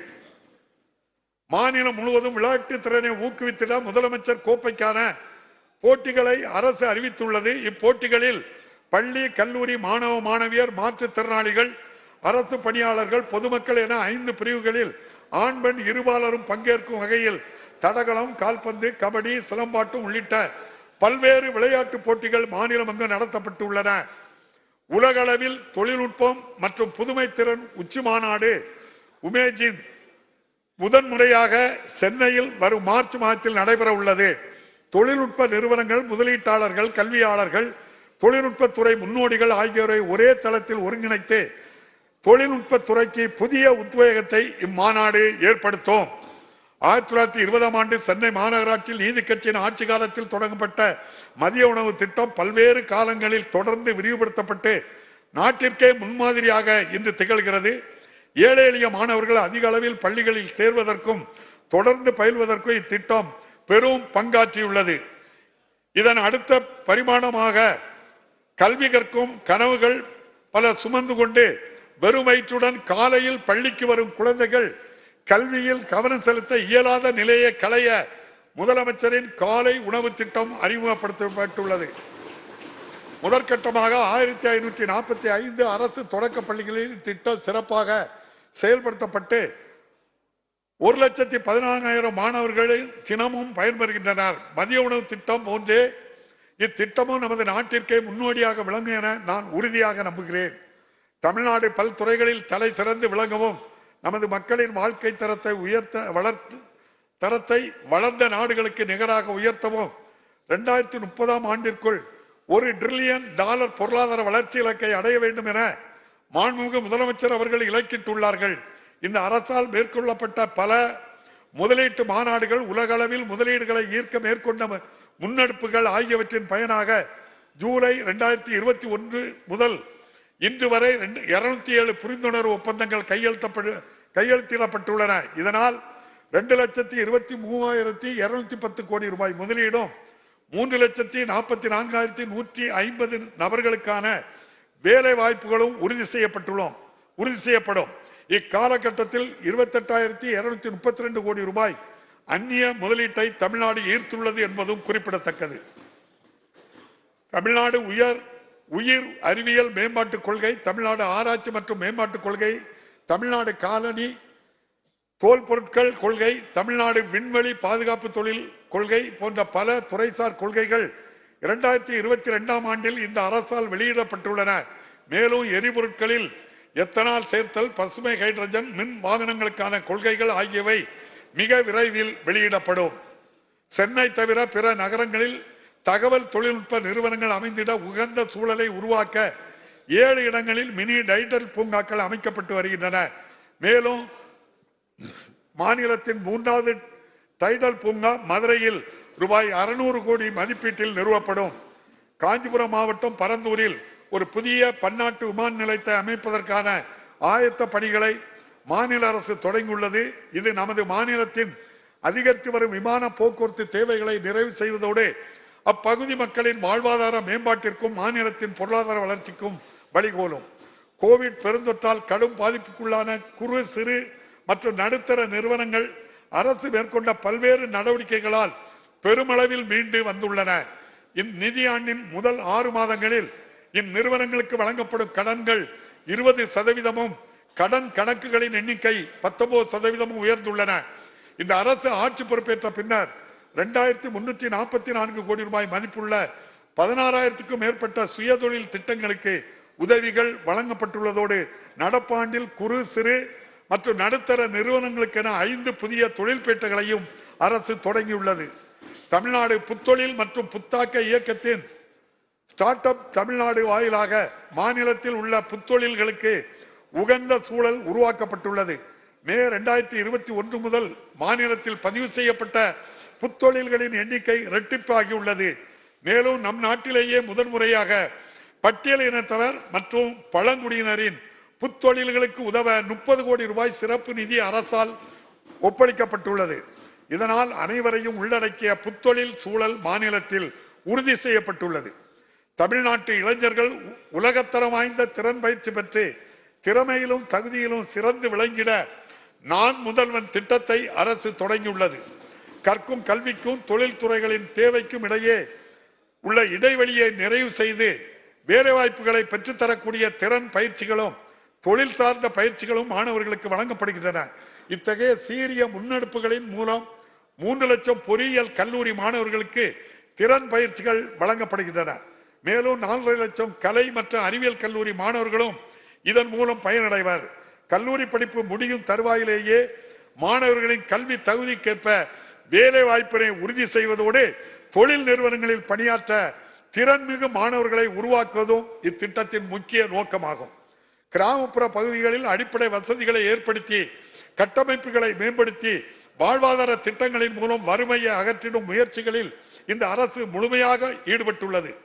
மாநிலத்தில் உள்ள அனைத்து கிராம குடியிருப்பு பகுதிகளிலும் சமமான முழுமையான வளர்ச்சியை உறுதி செய்யும் நோக்கத்துடன் அனைத்து கிராம அண்ணாமலை திட்டம் இந்த அரசால் மீண்டும் செயல்படுத்தப்பட்டு வருகின்றது. 2022-23 ஆண்டில் மொத்தம் 1155 கோடி ரூபாய் மதிப்பீட்டில் 2544 ஊராட்சிகளில் பணிகள் மேற்கொள்ளப்பட்டு வருகின்றன. மக்கள் அனைவரும் ஒற்றுமையுடன் சகோதர உணர்வுடன் வாழ வேண்டும் என்ற உயரிய நோக்கத்துடன் முத்தமிழறிஞர் கலைஞர் அவர்களால் கொண்டு வரப்பட்ட பெரியார் நினைவு சமத்துவபூர்வ திட்டத்தை இந்த அரசு மீட்டெடுத்து வருகின்றது. முதற்கட்டமாக 149 சமத்துவபுரங்களில் 190 கோடி ரூபாய் மதிப்பீட்டில் மேற்கொண்ட புதுப்பிக்கும் பணிகள் முடிவடையும் தருவாயில் உள்ளன. அதேபோல் நகர்ப்புற பகுதிகளில் கட்டமைப்பு வசதிகளை மேம்படுத்திட வரும் 4 ஆண்டுகளில் 20,990 கிலோமீட்டர் நீளமுள்ள நகர்ப்புற சாலைகள் 9,588 கோடி ரூபாய் செலவில் மேம்படுத்தப்படும் என சென்ற கூட்டத்தொடரில் மாண்புமிகு முதலமைச்சர் அவர்கள் அறிவித்தார்கள். இப்பணிகள் விரைவில் முடிக்கப்படும். 53 இடங்களில் தேங்கியுள்ள பழைய கழிவுகளை லீகசி வேஸ்ட் சுற்றுச்சூழலுக்கு உகந்தவாறு உயிரி அகழ்ந்தெடுத்தல் பயோமைனிங் முறையில் அப்புறப்படுத்தி நிலங்கள் மீட்டெடுக்கப்பட உள்ளன. இதற்காக ரூபாய் 122 கோடி ரூபாய் ஒதுக்கீடு செய்யப்பட்டுள்ளது. இதுவரை 369 ஏக்கர் நிலங்கள் மீட்டெடுக்கப்பட்டு பசுமையான பகுதிகளாக மாற்றப்பட்டு வருகின்றன. மக்களின் குடிநீர் தேவைகளை நிறைவு செய்வதற்காக 15,734 கோடி ரூபாய் மதிப்பீட்டில் 103 கூட்டு குடிநீர் திட்டங்களுக்கு உயிர்நீர் இயக்கத்தின் கீழ் ஜல்ஜீவன் மிஷன் அரசு ஒப்புதல் அளித்துள்ளது. மேலும் நகர்ப்புற பகுதிகளுக்கு குடிநீர் வழங்கும் பணிகளுக்காக அம்ருத் திட்டத்தின் கீழ் 3,166 கோடி ரூபாய் ஒப்புதல் அளிக்கப்பட்டுள்ளது. இதன் மூலம் மாநிலம் முழுவதும் 1,64,00,000 மக்கள் பயன்பெறுவார்கள். நகரங்களின் திட்டமிட்ட வளர்ச்சியை உறுதி செய்யவும் முறைப்படுத்தவும் 6 புதிய நகர வளர்ச்சி குழுமங்கள் அமைக்கப்பட்டுள்ளன. சென்னையும் அதை சுற்றியுள்ள பகுதிகளும் மிக வேகமாக வளர்ச்சியடைந்து வருகின்றன. இப்பெருநகர தொகுப்பின் அடிப்படை தேவைகளை நிறைவு செய்து பொருளாதார வளர்ச்சிக்கு வித்திடும் வகையில் சென்னை பெருநகரின் எல்லை 5 மடங்காக 5904 சதுர கிலோமீட்டர் அளவிற்கு விரிவாக்கப்பட்டுள்ளது.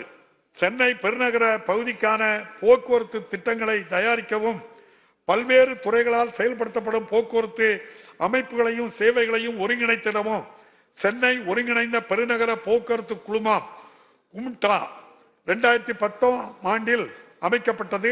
பல ஆண்டுகளாக செயல்படாமல் இருந்த இக்குழுமத்திற்கு இந்த அரசு புத்துயிர் அளித்துள்ளது. கடந்த நவம்பர் மாதத்தில் இக்குழுமத்தின் முதல் கூட்டம் மாண்புமிகு முதலமைச்சர் அவர்களின் தலைமையில் நடைபெற்றது. ஒருங்கிணைந்த பயணச்சீட்டு முறை, பல்வேறு போக்குவரத்து திட்டம், பெண்களுக்கும் மாணவர்களுக்கும் பாதுகாப்பான பயணத்தை உறுதி செய்தல் ஆகியவை மேற்கொள்ளப்படும். சென்னை பெருநகரின் வேகமான வளர்ச்சி நீடித்து நிலைக்கத்தக்கதாக இருக்க வேண்டுமெனில் இந்த பெருநகரை சுற்றியுள்ள பகுதிகளில் திட்டமிட்ட வளர்ச்சி அவசியம் என்பதை இந்த அரசு முழுமையாக உணர்ந்துள்ளது. இந்த வகையில் சென்னைக்கு அருகே உள்ள மாடம்பாக்கத்தில் 600 ஏக்கர் பரப்பளவில் நிலத்திரட்டு முறையில்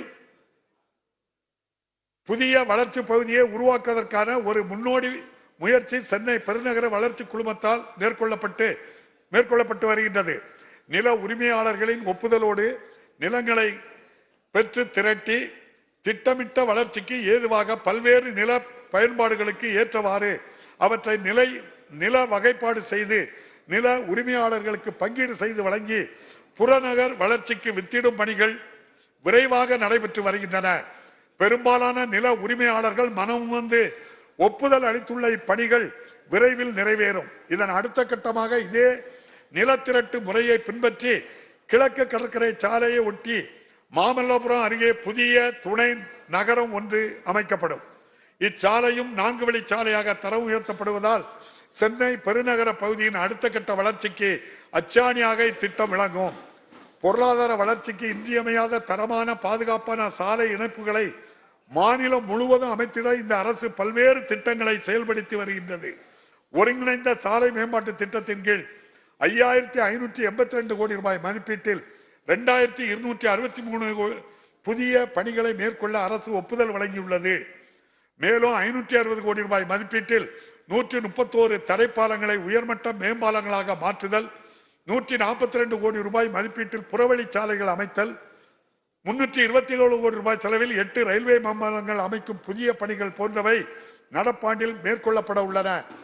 வாழ்வாதார மேம்பாடு, திறன் வளர்ச்சி, சுயசார்பு வாயிலாக மகளிரின் முன்னேற்றத்திற்கு முக்கிய காரணியாக சுய உதவி குழுக்கள் திகழ்கின்றன.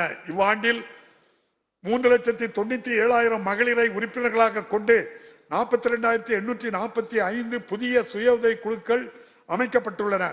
இந்நிதியாண்டில் இதுவரை 3,07,000 சுய உதவி குழுக்களுக்கு 16,949 கோடி ரூபாய் வங்கி கடன்கள் வழங்கப்பட்டுள்ளன. சுய உதவி குழுக்களால் தயாரிக்கப்படும் பொருட்களின் தரத்தை மேம்படுத்தி மின் வணிக தளங்களின் வாயிலாக விற்பனை வாய்ப்புகளை உயர்த்திட மதி என்ற முத்திரை பிராண்ட் அரசால் ஊக்குவிக்கப்பட்டு வருகின்றது. சாதாரண நகர பேருந்துகளில் மகளிர் அனைவருக்கும் கட்டணமில்லா பயணம் என்ற புரட்சிகரமான திட்டத்தின் மூலம் மாநிலத்தில் பெண்களிடையே பொருளாதார மேம்பாடு மட்டுமின்றி சமூக எழுச்சியும் ஏற்பட்டுள்ளது. நாள்தோறும் 36 லட்சம் பயணங்கள் செய்து மகளிர் பயனடைந்து வரும் இத்திட்டத்தின் மூலம் ஒவ்வொரு பெண்ணும் சராசரியாக மாதத்திற்கு ரூபாய் 888 ரூபாய் அளவிற்கு சேமிக்கின்றனர் என்று மாநில திட்டக்குழுவின் ஆய்வு தெரிவித்துள்ளது. தற்போதுள்ள பழைய பேருந்துகளை மாற்றி சுற்றுச்சூழலுக்கு உகந்த புதிய பசுமை பேருந்துகளை அறிமுகப்படுத்த அரசு உறுதி பூண்டுள்ளது. 2213 BS6 பேருந்துகள் மற்றும் 500 மின்சார பேருந்துகள் KFW நிதியிலும் 1000 BS6 பேருந்துகள் மாநில அரசு நிதியுதவியிலும் கொள்முதல் செய்யப்பட்டு இவ்வாண்டு பயன்பாட்டிற்கு கொண்டு வரப்படும். சென்னை மெட்ரோ ரயில் திட்டத்தின் முதற்கட்டத்தில் அமைக்கப்பட்ட 54 கிலோமீட்டர் நீளமுள்ள 2 வழித்தடங்களில் உலகத்தரம் வாய்ந்த சேவைகள் வழங்கப்பட்டு வருகின்றன.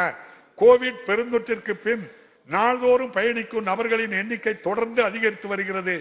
2022 ஆண்டில் ஜூன் மாதத்தில் நாள் ஒன்றுக்கு 1,76,000 பயணிகள் என்று இருந்த எண்ணிக்கை டிசம்பர் மாதத்தில் 2,07,000 ஆக உயர்ந்துள்ளது. 2,07,000 உயர்ந்துள்ளது. 63,246 கோடி ரூபாய் மதிப்பில் 118.9 கிலோமீட்டர் நீளமுள்ள சென்னை மெட்ரோ ரயிலின் 2ஆம் கட்ட பணிகள் துரிதமாக செயல்படுத்தப்பட்டு வருகின்றன. மாநிலத்தில் குவிந்து கிடக்கும் சுற்றுலா வளர்ச்சிக்கான வாய்ப்புகளை பயன்படுத்தி சுற்றுலா சார்ந்த பொருளாதாரத்தை மேம்படுத்துவதற்கு ஒரு ஒருங்கிணைந்த அணுகுமுறையை அரசு பின்பற்றுகிறது. சுற்றுலா பயணிகளுக்கு தனித்துவமான அனுபவங்களை ஏற்படுத்தவும் உள்ளூர் மக்களுக்கு வாழ்வாதார வாய்ப்புகளை உருவாக்குவதற்கும் அதிகம் அறியப்படாத சுற்றுலா தலங்களில் சாகச சுற்றுலா சுற்றுச்சூழல் சுற்றுலா மையங்கள் அமைக்கப்பட்டு வருகின்றன. ஒப்பாரும் இக்காரும் இல்லா தமிழ் மாமன்னர் ராசராச சோழனின் அரும் பெருமைகளை போற்றும் நோக்குடன் அவரது பிறந்த நாளான சதய விழா இனி அரசு விழாவாக கொண்டாடப்படும் என அரசு அறிவித்துள்ளது.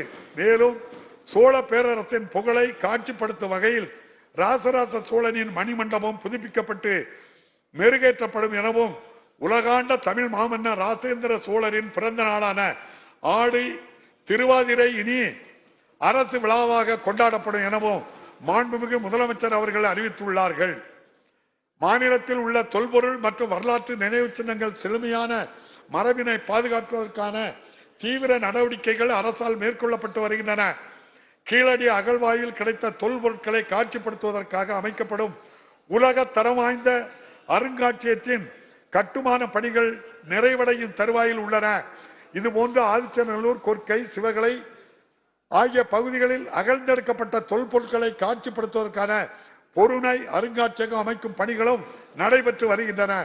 இந்த அரசு ஆட்சி பொறுப்பேற்றதிலிருந்து கோவில் நிலையங்களையும் உடைமைகளையும் பாதுகாப்பதற்கு தேவையான அனைத்து நடவடிக்கைகளையும் எடுத்து வருகின்றது. இதுவரையில் 3,657 கோடி ரூபாய் மதிப்புள்ள நிலங்களும் சொத்துக்களும் மீட்டெடுக்கப்பட்டுள்ளன. மகத்தான இப்பணிகளுக்காக தமிழ்நாடு அரசிற்கு என் மனமார்ந்த பாராட்டுகளை தெரிவித்துக் கொள்கிறேன். இந்த ஆண்டு 158 கோடி ரூபாய் மதிப்பீட்டில் 34 கோயில்களின் புதிய கட்டுமான பணிகளை அரசு தொடங்கியுள்ளது. மேலும் திருச்செந்தூர் திருக்கோவில் பகுதியில் 300 கோடி ரூபாய் மதிப்பீட்டில் பெருந்திட்ட வளாக பணிகள் தொடங்கப்பட்டுள்ளன. அனைவரையும் உள்ளடக்கிய வளர்ச்சி என்ற கொள்கையுடன் செயல்படும் இந்த அரசு சமூகத்தின் விளிம்பு நிலையில் உள்ள அடித்தட்டு மக்கள் அனைவரும் சமூக பொருளாதார கல்வி மேம்பாட்டினை அடைவதற்காக பல்வேறு சிறப்பு திட்டங்களை செயல்படுத்தி வருகிறது. ஆயுதிராவிடர் மற்றும் பழங்குடியின மாணவர்களுக்கான புதிய விடுதி கட்டடங்கள், திறன்மிகு வகுப்பறைகள் அமைத்தல், உண்டு உறைவிட பள்ளிகளை மேம்படுத்தல் உள்ளிட்ட பல்வேறு பணிகள் 425.40 கோடி ரூபாய் மதிப்பீட்டில் மேற்கொள்ளப்பட்டு வருகின்றன. மாநிலம் முழுவதும் வீடின்றி வசித்து வரும் அழிவின் விளிம்பில் உள்ள பழங்குடியினருக்கு 1,537 வீடுகள் கட்டும் பணிகள் நடைபெற்று வருகின்றன. வனங்களில் வசிக்கும் பழங்குடியின மக்களின் உரிமைகளை உறுதி செய்யும் பொருட்டு கடந்த 1.5 ஆண்டுகளில் வன உரிமை சட்டம் 2006 கீழ் 2,293 பழங்குடியின குடும்பங்களுக்கு வன உரிமைகள் வழங்கப்பட்டுள்ளன. தமிழ்நாட்டில் சமூக நீதியை நிலைநாட்டி சமூகத்தில் பின்தங்கியுள்ள மக்களின் முன்னேற்றத்தினை உறுதி செய்யும் வகையில் சிறப்பான இடஒதுக்கீடு முறையை தமிழ்நாடு அரசு பின்பற்றி வருகிறது. பொருளாதாரத்தில் பின்தங்கிய பிரிவினருக்கு 10% இடஒதுக்கீடு வழங்கப்பட்டுள்ளது. சமூக நீதி கொள்கைகளுக்கு எதிராக 10% இடஒதுக்கீடு கொள்கை சமூக நீதி கொள்கைக்கு எதிராக உள்ளதால் தற்போது நமது மாநிலத்தில் பின்பற்றப்படும் இடஒதுக்கீடு முறையே தொடரும் என்ற கொள்கையை கோட்பாட்டில் இருந்து இந்த அரசு உறுதியாக உள்ளது. சமூகத்தில் பின்தங்கியுள்ளோரின் பொருளாதார மேம்பாட்டை உறுதி செய்ய தமிழ்நாடு பிற்படுத்தப்பட்டோர் பொருளாதார மேம்பாட்டுக் கழகம், தமிழ்நாடு சிறுபான்மையினர் பொருளாதார மேம்பாட்டுக் கழகம் ஆகியவற்றின் மூலம் 210 கோடி ரூபாய் அளவிற்கு கடன்கள் வழங்குவதற்கு நடவடிக்கை மேற்கொள்ளப்பட்டு வருகின்றன. கண்ணை இமை காப்பது போல் சிறுபான்மையினர் உரிமைகளையும் நலன்களையும் பாதுகாக்க பல்வேறு நடவடிக்கைகளை இந்த அரசு மேற்கொண்டு வருகிறது. கட்சி மற்றும் செருசலேமுக்கு புனித பயணம் மேற்கொள்ளும் பயணிகளுக்கு மானியம் வழங்கும் திட்டம் தொடர்ந்து செயல்படுத்தப்படும். சமூகத்தில் நலிவடைந்த பிரிவினரின் நிலையை மேம்படுத்துவதை இந்த அரசு நோக்கமாக கொண்டுள்ளது. மாற்றுத்திறனாளிகள் பெறும் மாதாந்திர ஓய்வூதியத்தை ரூபாய் 1000 இருந்து 1,500 ரூபாயாகவும், தங்களை தாங்களே பராமரித்துக் கொள்ள இயலாத மாற்றுத்திறனாளிகளுக்கு பராமரிப்பு உதவித்தொகையை ரூபாய் 1,500 ரூபாயில் இருந்து 2,000 ரூபாயாகவும் உயர்த்த மாண்புமிகு முதலமைச்சர் அவர்கள் ஆணையிட்டு வழங்கப்பட்டு வருகிறது. இதற்காக ஆண்டொன்றுக்கு 388 கோடி ரூபாய் கூடுதல் செலவினம் ஏற்படும். இதனால் மாநிலம் முழுவதும் உள்ள 6,45,000 மாற்றுத்திறனாளிகள் பயன்பெறுவார்கள். அரசு பணியாளர்களின் நலனை கருத்தில் கொண்டு சுமார் 16 லட்சம் அரசு அலுவலர்கள், ஆசிரியர்கள், ஓய்வூதியதாரர்கள், குடும்ப ஓய்வூதியதாரர்கள் பயன்பெறும் வகையில் இந்த அரசு 1/1/2023 முதல் அகவிலைப்படையை 34% 38% உயர்த்தி வழங்கியுள்ளது. இதனால் ஆண்டொன்றுக்கு அரசுக்கு 2,359 கோடி ரூபாய் கூடுதல் செலவினம் ஏற்படும்.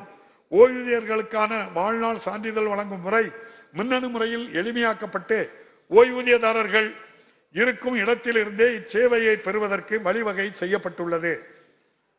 இந்த அரசு பதவியேற்ற பின் 2021 ஆண்டில் நம் மாநிலத்தில் மழை வெள்ளத்தால் சேதம் ஏற்பட்டு மக்களின் இயல்பு வாழ்க்கை பாதிக்கப்பட்டது. அந்த பேரிடரை எதிர்கொண்ட அனுபவத்தில் அடிப்படையில் சமீபத்தில் ஏற்பட்ட புயலையும் கனமழையையும் இந்த அரசு மிகச் சிறப்பாக கையாண்டது. கோவிட் பெருந்தொற்று உள்ளிட்ட பல்வேறு காரணங்களால் மாநிலத்தின் பொருளாதார தேக்க நிலையை அடைந்திருந்தது. கடந்த 1.5 ஆண்டுகளில் இந்த அரசு மேற்கொண்ட பொருளாதார சீர்திருத்தங்களாலும் நலத்திட்டங்களாலும் வளர்ச்சி பணிகளாலும் இந்நிலை மாறி தற்போது தமிழ்நாடு வளர்ச்சி பாதையில் முன்னேறி செல்கிறது. சட்டம் ஒழுங்கை சிறப்பாக நிலைநாட்டுவதால் தமிழ்நாடு தொடர்ந்து அமைதி பூங்காவையாக திகழ்கிறது. இதனால் பன்னாட்டு முதலீடுகளை ஈர்த்து அனைத்து துறைகளிலும் முதன்மை மாநிலமாக தமிழ்நாடு திகழ்கிறது.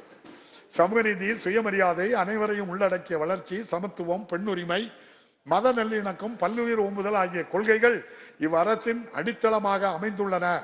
தந்தை பெரியார், அண்ணல் அம்பேத்கர், பெருந்தலைவர் காமராஜர், பேரறிஞர் அண்ணா, முத்தமிழறிஞர் கலைஞர் போன்ற மாபெரும் தலைவர்களின் கொள்கைகளையும் கோட்பாடுகளையும் பின்பற்றி பார்போட்டும் திராவிட மாடல் ஆட்சியை இந்த அரசு வழங்கி வருகின்றது. தமிழர்களின் நலன், தமிழ்நாட்டின் வளம் ஆகியவற்றை மட்டுமே குறிக்கோளாக கொண்டு இவ்வரசு அயராது உழைத்து வருகின்றது. எத்தனை இடர்பாடுகள் இந்த லட்சிய பாதையில் எதிர் நின்றாலும் அவற்றையெல்லாம் கடந்து தமிழ்நாட்டை வளர்ச்சி பாதையில் வெற்றிகரமாக இந்த அரசு தொடர்ந்து வழிநடத்தி செல்கிறது. இவ்வாண்டில் மக்கள் நலனுக்காகவும் மாநிலத்தின் சமூக பொருளாதார வளர்ச்சிக்காகவும் உரிய சட்டங்களை ஏற்றி சட்டமன்ற விவாதங்களில் தங்களது அரிய கருத்துக்களை வழங்கி இந்த அரசின் செயல்பாட்டிற்கு நீங்கள் அனைவரும் உறுதுணையாக இருப்பீர்கள் என்று நம்புகின்றேன். அனைவருக்கும் மீண்டும் எனது புத்தாண்டு பொங்கல் நல்வாழ்த்துக்களை தெரிவித்து மகாகவி பாரதியாரின் வைர வரிகளுடன் எனது உரையை நிறைவு செய்கிறேன். வாழிய செந்தமிழ், வாழ்க நற்றமிழர், வாழிய பாரத மணித்திருநாடு. மாண்புமிகு முதல்வர் அவர்கள் மைக்கு.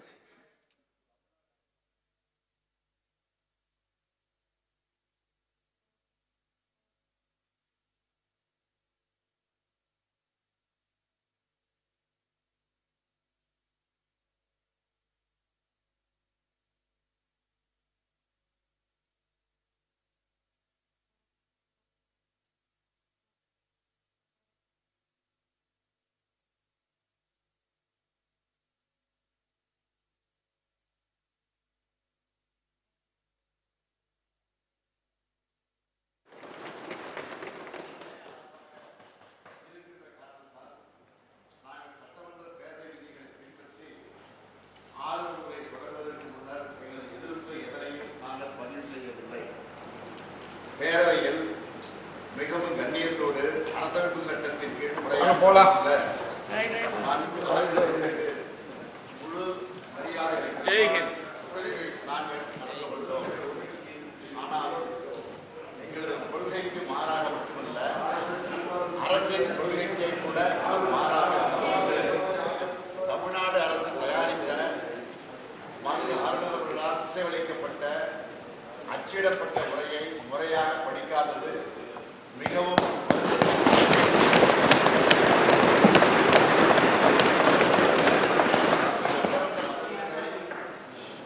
மீறிய ஒன்றாகும்.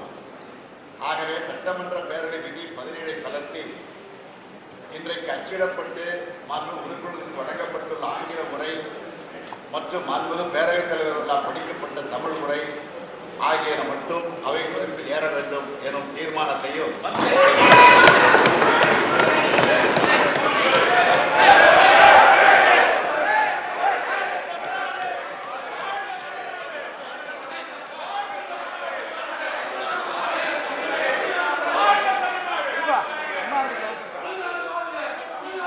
அதேபோல இங்கே அச்சிடப்பட்டு பதில்களுக்கு மாறாக ஆளுநரை இணைத்து விடுத்த படித்த பகுதியில் இடம்பெறாது என்னும் தீர்மானத்தையும் நான் முன்மொழிந்து இத்தீர்மானத்தை பேரவை ஒருமனதாக நிறைவேற்ற வேண்டும் என